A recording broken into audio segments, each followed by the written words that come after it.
예수님의 이름 받들어 함께 간절히 기도드립니다. 아멘. 네, 이 시간 누가복음 말씀 11번째 시간으로 누가복음 1장 56절로 63절까지 말씀을 전하겠습니다.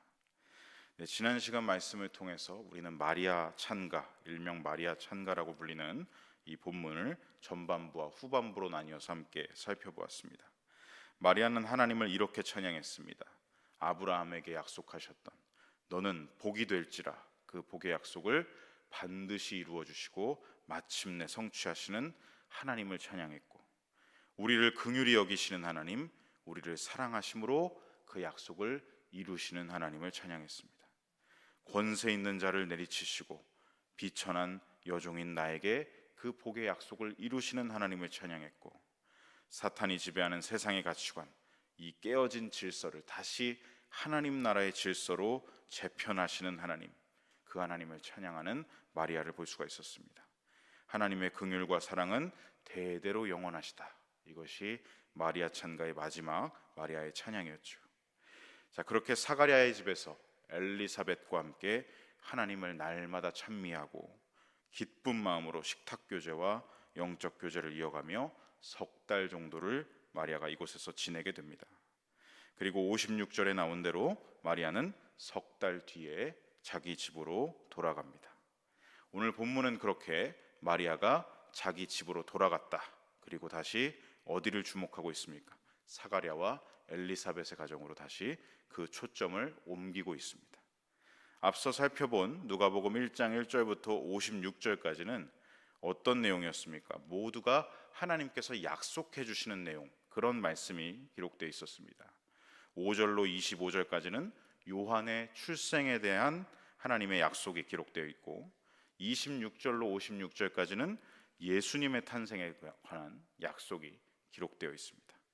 이렇게 약속해 주시는 하나님을 우리는 56절까지 말씀으로 만날 수 있었던 것이죠. 여러분, 구약과 신약을 아울러 살펴보면 우리 하나님은 어떤 분이라는 것을 알 수가 있습니까? 먼저 사람에게 오셔서 손을 내미시고 약속을 주시는 하나님입니다. 그리고 그것을 반드시 성취하시는 하나님, 하나님의 신실하심을 나타내신다는 것을 우리는 성경을 통해 만나게 되는 것이죠. 누가복음에서도 동일합니다. 1장 1절로 56절까지는 먼저 우리에게 손을 내미시며 약속을 해주시는 하나님이셨다면, 이제 57절부터는 어떻게 되느냐? 그 약속하신 바를 하나하나 이루어 가시고 성취해 주시는 하나님을 만날 수 있는 것이죠. 오늘 본문이 포함된 57절부터 이 80절까지는 세례 요한의 출생을 통한 하나님의 약속이 성취된다라는 것을 기록했고, 2장 전체는 예수님의 탄생을 통한 하나님의 약속이 성취된다라는 것을 누가가 기록하고 있는 것입니다.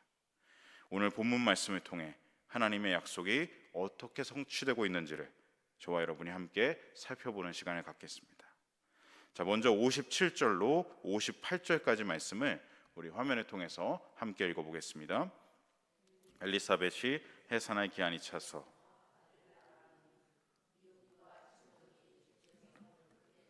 긍휼히 여기심을 듣고 함께 즐거워하더라. 아멘. 엘리사벳이 그토록 소망하던 아들을 출산합니다. 그녀의 아들 출산 역시도 먼저는 어떻게 됐죠? 하나님이 약속해 주신 것이고, 그 다음 그 약속이 성취됨으로 이루어지고 있는 것입니다. 하나님께서 그녀에게 어떤 약속을 해주셨습니까? 우리 이전의 말씀이었죠. 누가복음 1장 13절로 14절 말씀을 우리 화면을 통해 함께 읽어보겠습니다. 천사가 그에게 이르되 사가랴여 무서워하지 말라. 너의 간구함이 들린지라. 네 아내 엘리사벳이 내게 아들을 낳아주리니 그 이름을 요한이라 하라. 너도 기뻐하고 즐거워할 것이요 많은 사람도 그의 태어남을 기뻐하리니. 이 약속을 먼저 해주셨습니다. 13절 중반절을 보시면 요한의 출생에 대한 약속을 해주고 계시죠. 이 약속이 그대로 성취되고 있는 본문이 바로 57절인 것입니다. 엘리사벳이 드디어 아들을 낳게 된 것이고, 14절 후반절을 보시면 많은 사람도 그의 태어남을 기뻐하리니 라고 기록하고 있습니다. 이 약속을 주셨죠. 이 약속이 그대로 성취되고 있는 것이 바로 오늘 본문 58절의 내용. 이웃과 친족이 어떻게 했다는 것입니까? 함께 즐거워했다. 하나님의 약속이 이렇게 신실하게 모두가 다 이루어지고 있는 것을 보는 것입니다. 엘리사벳이 아들을 낳았을 때 그녀의 주변의 모든 사람이 감격했습니다. 그들은 이렇게 감탄하고 감격하고 있는 것이지요. 58절 후반절 보면 주께서 그를 긍휼히 여기셨다. 주변 이웃과 친족들이 인정할 수밖에 없었습니다. 이것은 하나님의 일이다라고 주변 사람들이 고백할 수밖에 없었던 일이죠. 왜냐하면 생리적으로 어떠했습니까? 엘리사벳은 임신과 해산이 불가능해 보이는 여인이었습니다. 임신을 기적적으로 했어도 그 나이가 많은 여인이 해산한다, 무사히 아기를 낳을 수 있다라는 건 역시도 여러분 불가능에 가까운 일 아니겠습니까? 그럼에도 불구하고 이 모든 과정들이, 임신과 해산 이 모든 과정들이 순탄하게 이루어지는 기적적인 일들을 주변 사람들이 다 보고 있으니 이들이 감탄을 하고 있는 것입니다. 이 일은 분명 하나님께서 하신 일이다. 하나님께서 그녀를 긍휼히 여기셔서 성취하시는 일이다라고 이런 고백이 터져날 수밖에 없는 것이죠. 이처럼 하나님의 놀라운 방법은, 기적은 모두에게 기쁨과 즐거움을 불러일으키는 것입니다. 마치 예수님이 탄생하실 때 목자들과 동방박사들이 기쁨과 즐거움으로 그 자리에 있었듯이 이 세례 요한의 출생에도 어떻습니까? 엘리사벳의 주변 사람들, 이웃과 친척들이 모여 기쁨과 즐거움으로 함께 참여하고 있는 것이죠.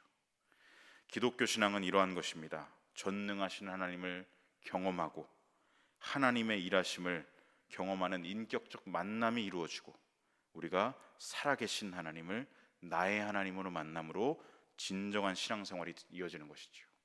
여러분, 종교생활이 아닙니다. 기독교는 신앙생활입니다. 기쁨과 즐거움으로 살아가는 신앙생활이 하나님을 경험함으로 시작되는 것이죠. 이렇게 요한의 잉태와 출생의 사건은 엘리사벳 개인에게는 내가 전능하신 하나님을 만나고 경험했다, 전능하신 하나님의 일하심을 경험하는 일대 사건이 되었습니다. 그리고 그 모습을 보는 주변 사람들에게도 어떠합니까? 하나님은 살아계시다, 감격과 고백이, 기쁨과 즐거움이 터져나오는 그러한 사건이었던 것입니다. 여러분, 저와 여러분의 삶도 그러하기를 소망합니다. 나의 하나님을 만나고 나의 하나님과의 인격적인 관계 속에서 살아가는 진짜 신앙생활, 그리고 그 모습이 주변 사람들에게 본이 되고 영향력이 되어서 너가 만나는 하나님을, 너가 예배하는 하나님을 나도 제발 좀 만나보고 싶다, 이런 말이 터져 나와야 하고, 너의 하나님은 진짜 살아계신 하나님이시구나 라는 고백도 터져 나오는 그러한 신앙의 기쁨과 즐거움이 넘치는 저와 여러분의 삶이 되시기를 소망하고 축복합니다. 이어지는 우리 59절로 63절까지 말씀을 우리 화면을 통해 함께 읽어보겠습니다. 8일이 되매 아이를 할례하러 와서 그 어머니가 대답하여 이르되 아니라 요한이라 할 것이라 하매 그들이 이르되 내 친족 중에 이 이름으로 이름한 이가 없다 하고 그의 아버지께 몸짓하여 무엇으로 이름을 지으려 하는가 물으니 그가 서판을 달라 하여 그 이름을 요한이라 쓰매 다 놀랍게 여기더라. 아멘. 자, 아기가 태어난 지 59절에 보시면 아기가 태어난 지 8일째가 되었습니다. 이제 이스라엘 사람들은 어떻습니까? 율법을 따라 할례식을 거행하는 날이 된 것이죠. 자, 그러자 할례식에 온 이웃과 친척들이 갑자기 아기의 이름에 대해 이렇게 말하기 시작했습니다. 당시 이스라엘의 사회적인 관습대로 아기의 이름은 반드시 아버지의 이름을 따라서 사가랴로 지어야 한다라는 제안을 한 것이죠.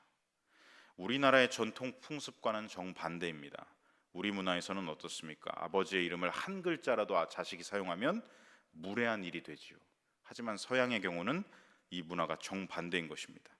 서양에서는 대개 맏아들은 보통 할아버지의 이름을 따르고 둘째 아들은 외할아버지의 이름을 따른다든지 셋째 아들은 아버지의 이름을 따라 정한다든지 우리 딸아이는 대개 각각 외할머니나 할머니, 어머니의 이름을 따라 이렇게 정한다고 합니다. 이렇게 아이의 할례식을 거행하는 자리에서 아이의 이름까지 이 가문의 전통과 관습을 따라 지어주어서 어떻습니까? 이 아이에게 가문의 정체성을 정해주고자 했던 것이죠.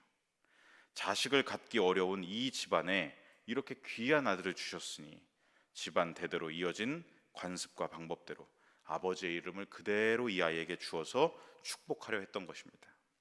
그러나 어머니 엘리사벳은 어떻게 반응합니까? 이 제안에 대해 이 방법을 반대합니다. 아니라 요한이라 할 것이라 라고 말하고 있죠. 아니라. 여기서 이 아니라라는 말은 헬라어 원어로 보면 강조가 들어가 있는 말입니다. 그냥 아니다, 아니야, 이게 아니라 결코 아니다 라는 강조가 들어간 부정어입니다. 아버지의 이름을 따라 사가랴로 짓자라는 말에 결코 아니다 라고 반응하고 있는 것이죠. 여러분, 엘리사벳이 왜 이렇게 반응하는 것이겠습니까? 그녀에게는 하나님의 말씀과 하나님의 약속이 주어져 있었기 때문이죠. 누가복음 1장 13절에 이미 가브리엘 통해 사가랴에게 주어진 하나님의 약속이 그녀의 안에 있었습니다. 13절 후반절을 보시면 그 이름을 요한이라 하라. 하나님께서 주신 약속대로, 이름대로 순종하겠다. 나는 하나님의 뜻을 성취하고야 말 것이다 라는 열정, 그 열정으로 엘리사벳이 이렇게 반응하고 있는 것입니다. 아니라 요한이라 할 것이라. 하지만 즉각 반대에 부딪히죠. 61절에 보시면 내 친족 중에 이 이름으로 이름한 이가 없다. 이웃과 친척들이 뭐라고 얘기합니까? 너 왜 이스라엘의 사회 관습을 이렇게 정반대로 반박을 하고 있는 거야? 왜 이런 주장을 하고 있는 거야? 엘리사벳의 말에 반대를 하면서 이제 달려든 것이죠. 과거와 현재를 통틀어서 요한이라고 불렸던 사람은 이 사가랴 가문에는 한 사람도 없었다라는 말입니다. 무엇이죠? 이웃과 친척들, 그들의 상식으로는 도무지 이해되지가 않는 엘리사벳이었습니다. 그들에게는 가문 대대로 전승되어 온 이름을 중요시하는 문화 속에서 이 관습을 지금 엘리사벳이 정면으로 무너뜨리고 있는 것이니까요. 가문과 전혀 상관없는 이름을 짓는다는 것은 그들에게 어처구니가 없었던 일입니다. 결국 답답했던 이웃과 친척들은 엘리사벳에게 두었던 시선을 옮겨서 이 아이의 이름을 짓는 최종적 권한을 가진 사람, 아버지죠, 사가랴에게 이 문제를 어떻게 할 건지를 물어봅니다. 몸짓으로 물어보죠. 62절에 보면 그의 아버지께 몸짓하여 무엇으로 이름을 지으려 하는가 라고 물었다고 합니다. 그들이 사가랴에게 말로 한 게 아니라 몸짓으로 했던 이유는 무엇입니까? 사가랴가 어떻게 되었죠? 당시 말을 못하고 있는 상태일 뿐만 아니라 듣지도 못하는 상태가 되었기 때문에 몸짓으로 물어봤던 것입니다. 손가락으로 이렇게 했겠죠. 어떻게 할 거냐? 몸짓으로 물어봤다라는 것입니다. 그러자 사가랴는 어떻게 하죠? 말을 할 수가 없기 때문에 63절을 함께 읽어보시면 서판을 가져와 달라고 말하고 있습니다. 우리 63절 말씀을 함께 읽어보겠습니다. 그가 다 놀랍게 여기더라. 자, 사가랴는 서판에 아이의 이름을 명확하게 기록하고 있습니다. 요한.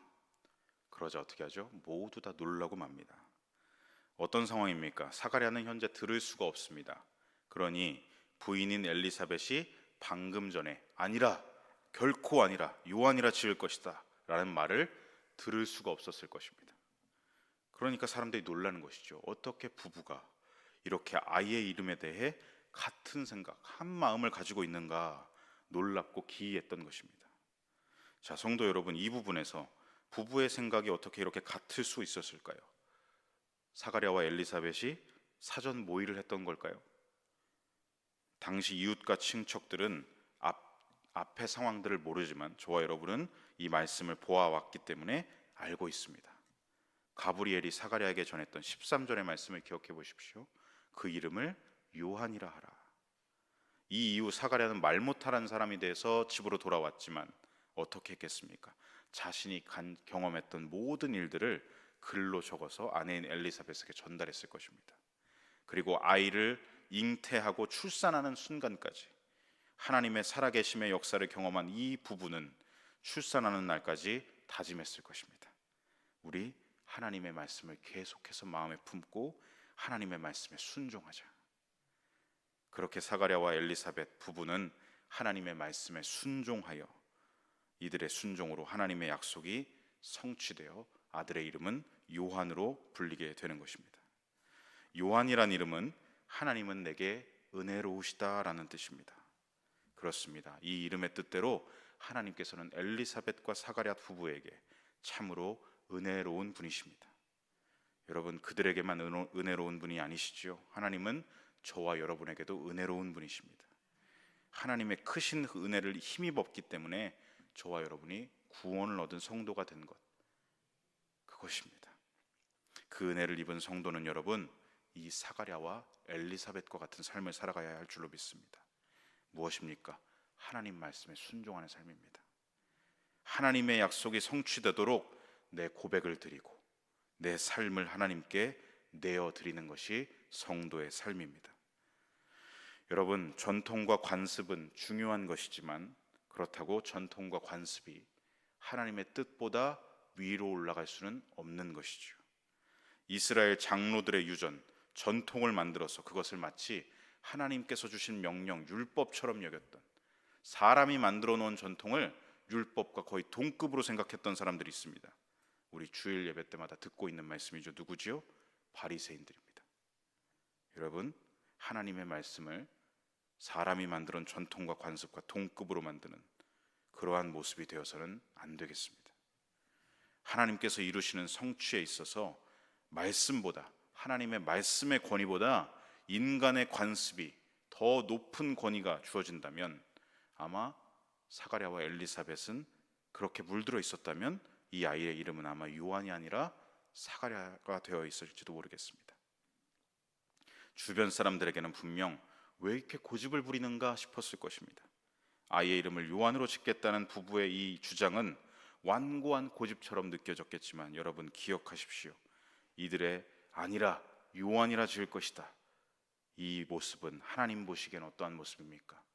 순종하는 모습, 그 모습인 것입니다. 하나님 보시기에 순종하는 모습, 세상에 혹시나 고집처럼 느껴질지 모르겠지만 우리는 하나님 말씀에 순종하는 삶을 살아가야 할 줄로 믿습니다. 사랑하는 성도 여러분, 우리 삶과 마음의 중심에는 세상의 가치관과 관습이 아니라 말씀이 중심되어야 합니다.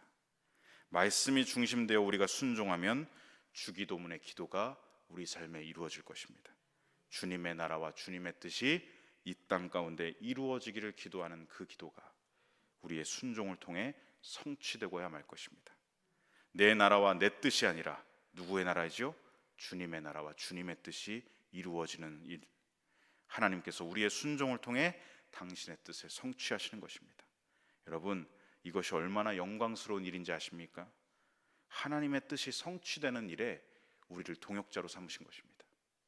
순종은 하나님의 동역자가 되는 것입니다. 그러므로 순종은 하나님께 영광이요, 날마다 말씀에 순종하는 삶이 되어서 하나님의 뜻이 성취되는 영광스러운 삶, 그러한 저와 여러분의 삶이 되시기를 소망하고 축복합니다. 말씀을 정리합니다.